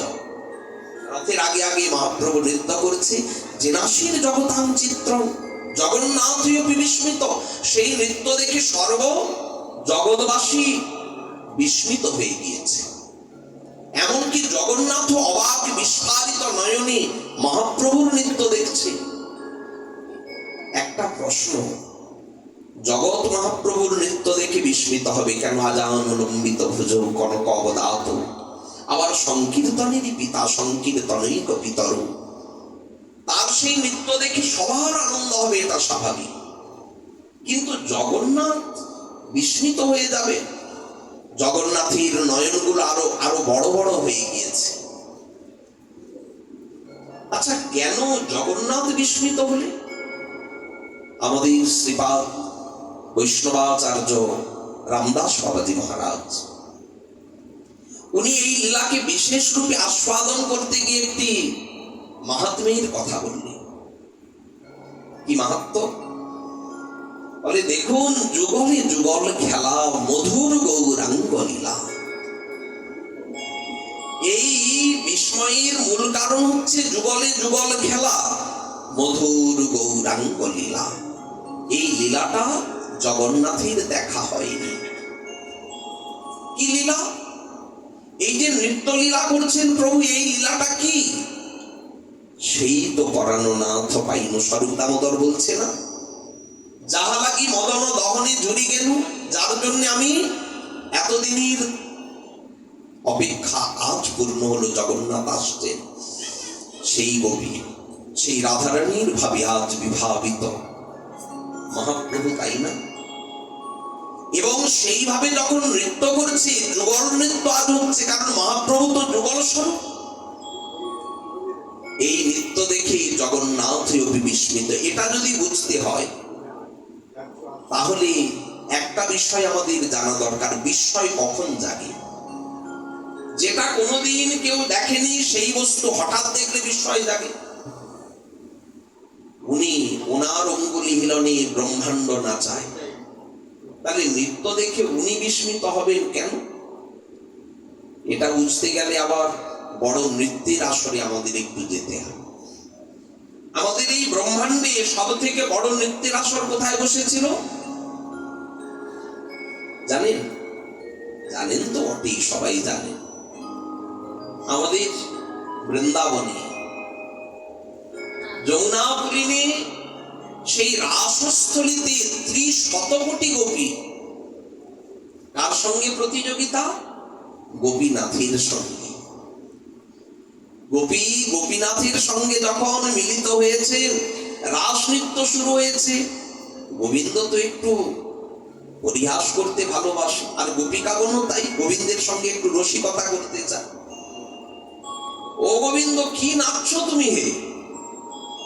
ও গরু চড়াতে যাও, সেখানে অঙ্গভঙ্গি করো, লোকে বলে কি সুন্দর কৃষ্ণ নেচে নেচে গরু চড়াতে যায়। এটা রাসস্থলী, এখানে ওরকম নাচলে হয়? গোবিন্দ বলে, দেখো, মুখ সামলে কথা বলবে, আমি নটরাজ বলে কথা। আমার নৃত্য সম্পর্কে আবার সন্দেহ সংশয়।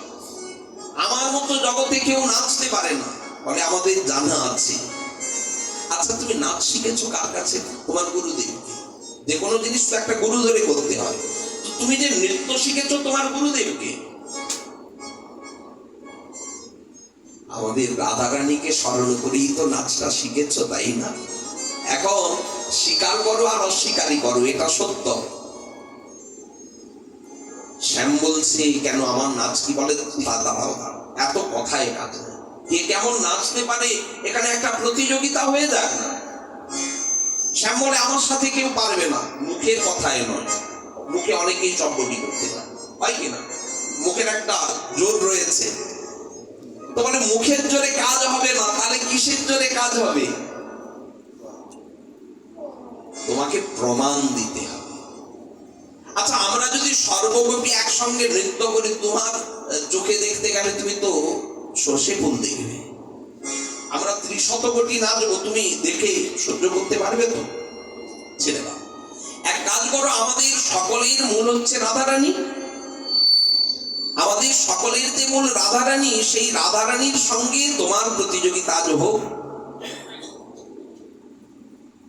বাঁকা শ্যাম তোমাকে, বাঁকা শ্যাম তোমাকে নাচতে হবে, দৃগে দাছে না খেটা তো গুরগুর নাগ জিনি থা, দিকে দাছে না খেটা ও গুরগুর না ভিনি থা, দৃগে দাছে না খেটা তো গুরগুর নাগ জিনি থা।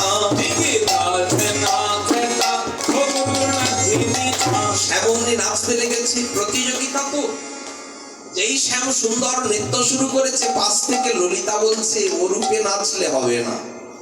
ও বাবা, গান হচ্ছে, বাজনা বাজছে, তো এইভাবেই তো সবাই নাচে নাকি? গানের সঙ্গে সঙ্গে যেমন বলবে তেমন তো নাচে। বলে না, এটা প্রতিযোগিতা, শর্ত মেনে আপনাকে নাচতে হবে। ও কি শর্ত তাহলে বলুন? দেখো, নাচবে ঠিকই, কিন্তু আপনার অত গন্ডমুন্ড নড়ছে কেন? যা বাবা, নাচের একটা অঙ্গই তো গন্ডমুন্ড নড়বে। দেখেন এমনি গান নাড়ায়, নাচতে গেলে একটু গান সুন্দর নাড়াতে হবে না? না নড়িবে গন্ডমুন্ড নুপুরের গোড়ায়, না নড়িবে গন্ড মুন্ড নুপুরের গোড়ায়, না নড়িবে গন্ডমুন্ড নুপুরের গোড়ায়, না নড়িবে গন্ড মুন্ড নুপুরের গোড়ায়, না নড়িবে বনমালা বুঝিব বড়াই। না নড়িবে বনমালা বুঝিব গোড়ায়, না নড়িবে ক্ষুদ্র ঘণ্টি শ্রবণের কুণ্ড, না নড়িবে ক্ষুদ্র ঘণ্টি শ্রবণের কুণ্ড, না নড়িবে না সারবতী নয়নের বর। না নড়িবে না সারবতী নয়নের বর। ও শ্যাম সুন্দর, তুমি যখন নৃত্য করবে না, তোমার যেন গন্ডমুন্ড বেশি না নড়ে। আর নুপুরের কড়াই অত শব্দ করছে কেন? গোবিন্দ বলে, নাচতে গেলে পা ফেললেই তো নুপুর থাকলে সে রুনঝুন বাজবে। বলে না না, এটাই তো পরীক্ষা। শর্ত মেনে এখানে নৃত্যের আসর কিনা, এখানে নুপুরের কড়াই যেন না শব্দ করে, আর না নড়িবে বনমালা, তবে তো বুঝবো তোমার বড়াই কত। তুমি যে মুখে বড়াই করো যে আমি ভালো নাচতে পারি, প্রমাণ হইল। আর শোনো, না নড়িবে ক্ষুদ্র ঘণ্টি। ক্ষুদ্র ঘণ্টি মানে, উনি তো ছোটবেলায় খুব শান্ত ছিলেন। কৃষ্ণ খুব ঠান্ডা শান্ত ছিল না? মা নাজেহাল হয়ে যেত, বাবারে বাবা, কখন যে কোন দিকে চলে যায়। হামাগুড়ি যেদিন থেকে দেওয়া শুরু হয়েছে, মায়ের শত চিন্তা, কখন কোন ঘরে গিয়ে কোনটা উল্টে দেয়। আচ্ছা, কোনো ভারী বস্তু যদি কৃষ্ণের গায়ে পড়ে যায়, আর সব থেকে বড় কথা, মা কত ঘরে খুঁজবেন? রাজার ভক্ত অনেক কুঠুরি, মা অনেক বুদ্ধি করে করেছে কি, একটা ছোট্ট ঘন্টি কোমরে বেঁধে দিয়েছে, যেদিকে যায় ঝুনঝুন করে বাজে, ডুমডুম করে বাজে কিনা। তো মা বুঝতে পারে ওদিকে গোপাল আছে, গিয়ে আবার ধরে নিয়ে আসে। তো ওই ক্ষুদ্র ঘণ্টিটা এখনো আছে। বলে, নাচার সময় ওই ক্ষুদ্র ঘণ্টি যেন না বাজে। না নড়িবে ক্ষুদ্র ঘণ্টি শ্রবণের কুণ্ডল, তোমার কানে যে ওই কুণ্ডলটা যেন শব্দ না করে। আর কি, অত চোখ এদিক ওদিক ঘুরছে কেন? বড্ড চঞ্চল। এত চঞ্চলকে নিয়ে আমরা থাকি, ভাবুন দেখি। এত চোখ যেন না এদিক ওদিক ঘোরে। না নড়িবে নয়নের পর। আচ্ছা, আমি তো নাচবো, তাহলে বাজনা ভালো করে না বাজলে কি আর নাচটা ভালো জমে? তাহলে কে কি বাজাবে? ললিতা বাজাই বিনা বিশাখা মৃদঙ্গ। সবাই হাতে তালি জোরে জোরে। বিশাখা মৃদঙ্গ, আরে ললিতা বাজাই বিনা বিশাখা মৃদঙ্গ। ললিতা বাজায় বিনা বিশাখা মৃদঙ্গ, সুচিত্রা বাজাই শব্দ সরা রাই দেখে রঙ্গ। সুচিত্রা বাজায় শব্দ সরা রাই রঙ্গ দেখছে। সুচিত্রা বাজাই শব্দ সরা রাই দেখে রঙ্গ। সুচিত্রা বাজায় শব্দ সরা আরে তুঙ্গ বিদ্যা কপিলাস্তম্বুরা রঙ্গ দেবী। তুঙ্গ বিদ্যা কপিলাস্তম্বুরা রঙ্গ দেবী। ইন্দুর এটা একটু সরকার বাজায় বিনা মন্দিরা সুদেবী আরে ইন্দু রেখা বাজাই পিনাক মন্দিরা সুদেবী হিন্দু রেখা বাজায় বিনা মন্দিরা সুদেবী আরে দাঁড়াও দাঁড়াও দাঁড়াও আবার দাঁড়াও আচ্ছা আমি যে নৃত্য করেছি বনমালা দুলছে নয়নের পর স্থির রেখেছি কুণ্ডল শব্দ হচ্ছে না ক্ষুদ্র ঘন্টি বাজছে না আবার কিসের জন্য দাঁড়াবো বলে তুমি তালে তালে নাচছো যে ওভাবে নাচলে হবে না ওমা এই কথা তো কোনোদিন শুনি নাই যে তালে ছাড়া অন্য বেতালে কেউ নাচে লোকে তো বলবে নাচতেই জানে না বলে না গোবিন্দ তালে নয় আর বেতালেও নয় তাহলে আবার কিভাবে নাচবো তাই তো হয় তাল আর বেতাল আচ্ছা তালে নাচ আর বেতালে নাচ এ জগতে কি রকম বলুন দেখি বলে এ জগতে দেখবেন কেউ সংসারের সব কাজগুলো করে আবার ঠিক ফাঁকে ফাঁকে গোবিন্দের যা কিছু নিয়ম সেবা সব কিন্তু সেরে গোবিন্দের কাজও সারছে আবার সংসারের কাজও সারছে বলে এরা কিন্তু তালে তালে সবকিছু করে আর বেতালে কারা বলে দেখুন এ জগতে খাচ্ছে ঘুমোচ্ছে ঠিকই আছে কিন্তু গোবিন্দকে চেনেও না গোবিন্দের সেবাও তারা করে না এরা সব বেতালে নাচে বলে তোমাকে তালেও নাচাবো না বেতালেও নাচাবো না দুইয়ের মাঝখানে তোমাকে নাচতে হবে সেটা কেমন উদ্ভট্ট তালি যদি হারো বনমালী উদ্ভট্ট তালে যদি হারো বনমালী চূড়াবাসী কেড়ে লব দিব কর তালি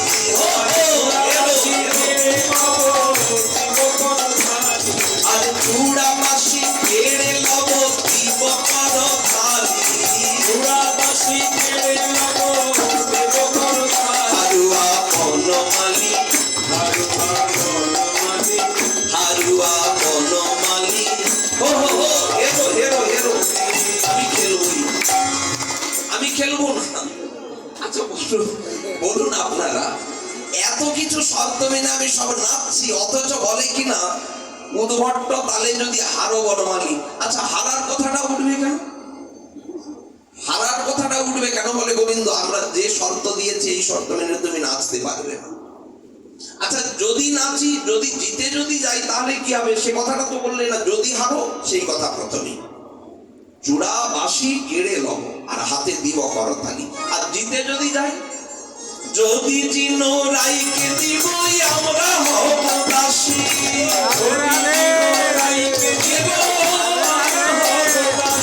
যদি চিনো রাইকে দিবই আমরা হব দাসী যদি যেন রাইকে দেব আমরা হব দাসী আর নইলে কারা কারে রাখবো দুঃখিনী শুনি হাসি হইলে কারাগারে রাখবো তুমি শুনে হাসি নাচো নাচো তো দেখি যেমন যেমন বলছে সেরকম নাচছে তো আর পাশ থেকে এত সুন্দর নৃত্য করছে গোবিন্দ পাশ থেকে রাধারানী হাতে তালি দিচ্ছিল শাবাশি দিচ্ছিল খুব সুন্দর নাচ হচ্ছে যেই দেখেছে রাধারানী তালি দিচ্ছে আর বলছে আমি জিতে গিয়েছি তাহলে তোমরা সবাই দাসী হও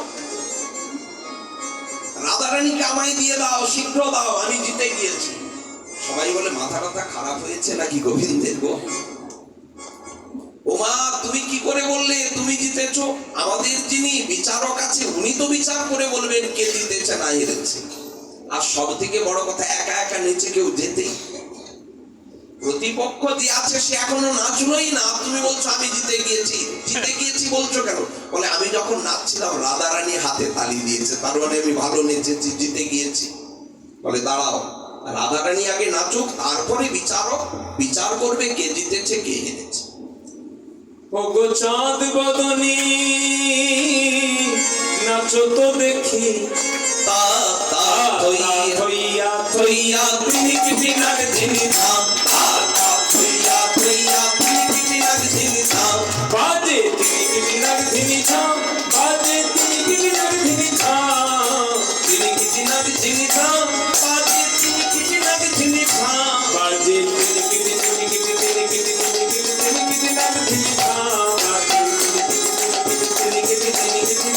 নাগ ধিনি ঝাম বাজে ঝাম ঝাম ঝাম রাইধনী নাচছে বলে ও মা আমার বেলা কত শর্ত, আর রাধারানী দিব্যি নাচছে, কেউ কিছু বলছে না। দাঁড়াও দাঁড়াও দাঁড়াও, কথা হচ্ছে কি আমার বেলা গন্ড নড়বে না, মুন্ড দুলবে না, এই বনমালা যেন না দোলে, কড়াই যেন না শব্দ করে, কুণ্ডল সেও বাজা চলবে না। ওরে বাবা রে বাবা, কত কি নিয়ম।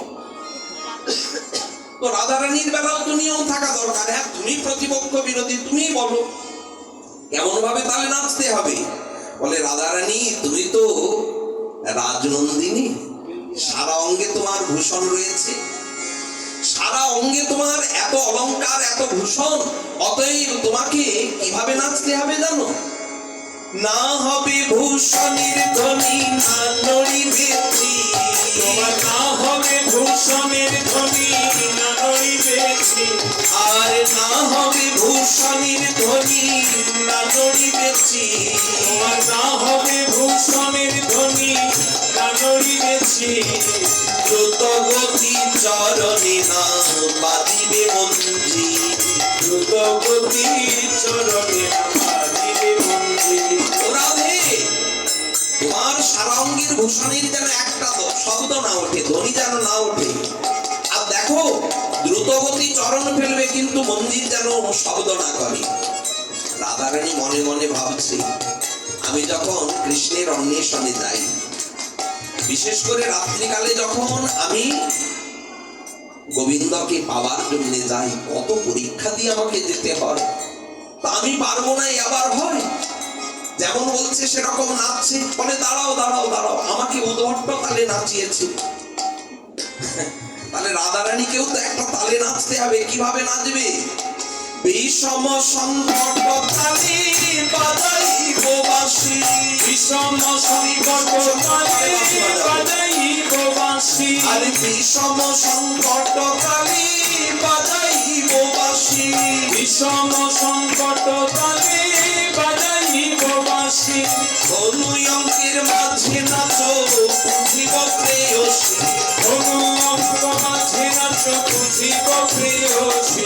আর ধনু অঙ্কের মাঝে নাচো বুঝিব প্রেয়সী। ধনু অঙ্কের মাঝে নাচো বুঝিব প্রেয়সী। নাচো তো দেখি, ভালো করে নাচো। ধনু অঙ্কের মাঝখানে নাচতে হবে, আর আমি বিষম সংকট তালে বাজাবো। কি কঠিন সব নিয়ম, তাই না? বিষম সংকট তালে উনি বাঁশি বাজাবেন। আচ্ছা, আরেকটা কথা, আমার বেলা বলেছিলে হেরে গেলে আমার চূড়াবাসী কেড়ে নেবে। রাধারানী যদি হেরে যায়, হারিলে কাড়িয়া লোভ বেসর কাতুলি। তোমার হারিলে কাড়িয়া লব কেশর কাঞ্চলি। হারিলে কাড়িয়া লোভ বেসর কাতুলি। হারিলে কাড়িয়া লব কেশর কাঞ্চলি। চিনিলে তোমার দিব মোহন মুরলী। আর চিনিলে তোমার দিব মোহন মুরলী। জিতে যদি যাও তাহলে মোহন মুরলী দিয়ে দেবো। আর শোনো, হেরে যদি যাও তোমার কাচুলি কেড়ে নাও। যেমন বলি শ্যামনগর তেমন নাচেন রায়। যেমন বলেন শ্যামনগর তেমন নাচেন রায়। যেমন বলি শ্যামনগর তেমনি নাচে রায়। যেমন বলেন শ্যামনগর তেমনি নাচেন রায়। মুরলী লোকায় শ্যাম চারিপাশে যায়। মুরলী লোকায় শ্যাম চারিপাশে যায়।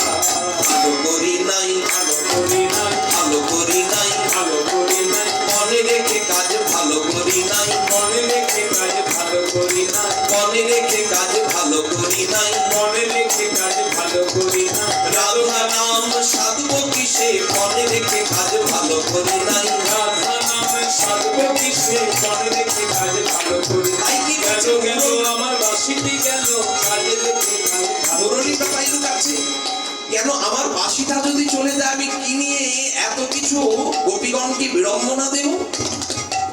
তো উনি তখন মুরলী লুকায় শ্যাম চারিপাশে চায়। সবাই বলে রায়ের জয়, নাগর হারিল। সবাই বলে সবাই বলে রায়ের জয়, নাগর হারিল। সবাই বলে রায়ের জয়, নাগর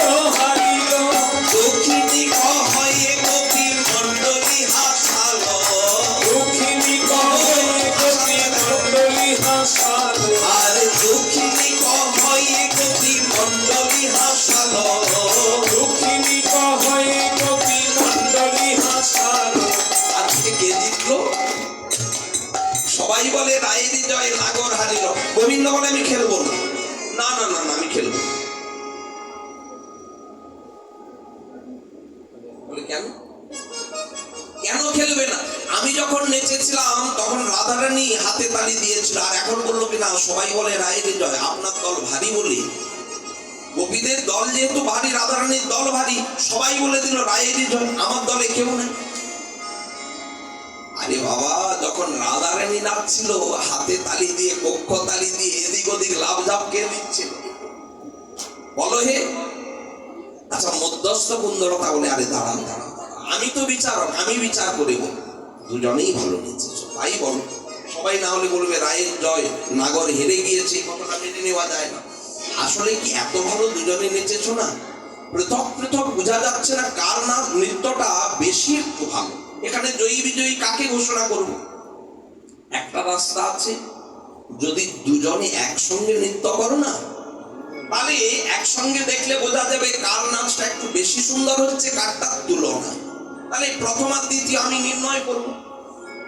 আসলে কি সখীগণ তারা তো যুগল উপাসক, তারা মনে মনে ভাবছে যে আমরা শুধুমাত্র একা একা রাধা গোবিন্দের নৃত্য দেখলাম, এখন দেখবো আমরা যুগলের নৃত্য।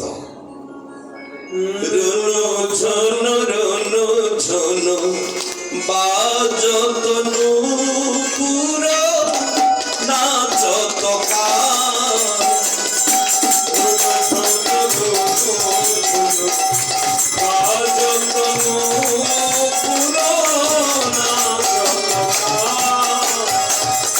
ভানু দুলালি নাচে নাচে ভালে ভালে রাধা মদন গোপাল। ভানু দুলালি নাচে ভালে ভাল রাধা মদন গোপাল। রুনু ঝুনু রুনু ঝুনু বাজত নূপুর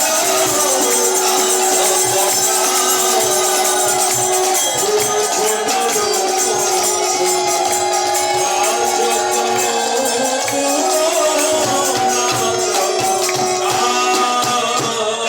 যুগলাল নৃত্য করছে, ভানু দুলালি নাচে নাচে ভালে ভাল, রাধা মদন ও গোপাল দুইজন একসাথে নৃত্য করেছে। আর ওই নৃত্য দেখে সখীগণ আনন্দে আত্মহারা। যুগলের নৃত্য, রাধার কৃষ্ণ দুজনেই আলোচনা করেছে, আচ্ছা আমরা যে যুগল একসাথে নাচলাম কেমন হলো সেই নৃত্য। দেখো শ্যাম, তুমি যখন নেচেছো আমি তখন দেখেছি, আমি যখন নৃত্য করেছি তুমি দেখেছো, কিন্তু আমরা যখন দুজনে নৃত্য করেছি দুজনেই তো নৃত্যে ব্যস্ত, আমাদের যুগলের নৃত্য কেমন হলো এটা কিন্তু আমরা দেখতে পেলাম। রাধারানীর নৃত্য সখীগণ দেখেছে, কৃষ্ণ দেখেছে, আর কৃষ্ণের নৃত্য সখীগণ দেখেছে আর রাধারানী দেখেছে। আর যুগলের নৃত্য রাধা কৃষ্ণ দুজনেই দেখেনি, দেখেছে সখীগণ। মনে মনে ভাবছে আমাদের নৃত্য আমরা দেখতে পাবো না? পাবে তো। যেদিন যুগল গৌর হয়ে যাবে নীলাচলে, সেদিন জগন্নাথ রূপে কৃষ্ণ দেখবেন, দেখি তো আমাদের সেই যুগলের নৃত্য কেমন হয়েছে। আর এক পাশে গদাধর দাঁড়িয়ে দেখছে রাধারানী স্বরূপে কেমন নৃত্য সেটা, ওখানে দেখা হয়নি এখানে দেখছে। তাই এই নৃত্য তো আগে দেখেনি, দেখা মাত্র জগন্নাথ বিস্মিত। জগন্নাথ অবাক বিস্ময়ে নৃত্য দেখছে এবং রথকে দাঁড় করিয়ে মহাপ্রভুর নৃত্য দেখছে। চারিদিকে জয় জগবন্ধু জগন্নাথ ভগবান কি। আর জগন্নাথের রথ কিনা, তাই রথে একটু গান বাজনা না হলে রথটা ঠিক জমে না, নাকি বলে? এবং গান বাজনা আমাদের মতো হলে হবে না, একটু উড়িয়া ভাষায় বলে তো ভালো লাগে। উড়িষ্যারই তো রথ আমরা সবাই করতে পারি, আমাদের এখন গ্রামে গ্রামে হয়, কিন্তু আমাদের সেই রথের যে আনন্দটা ওটা একটু পেতে গেলে একটু আমাদেরকে উড়িয়া হতে হবে। আসুন একটা উড়িয়া গান শুনি। জয় নিতাই, ভয়েসটা ড্রাই হয়ে গেছে, একটু বিভাগ দাও, ভালো লাগছে না। জয় নিতাই, জয় গৌ। দৌড়ে সদরে গোবিন্দ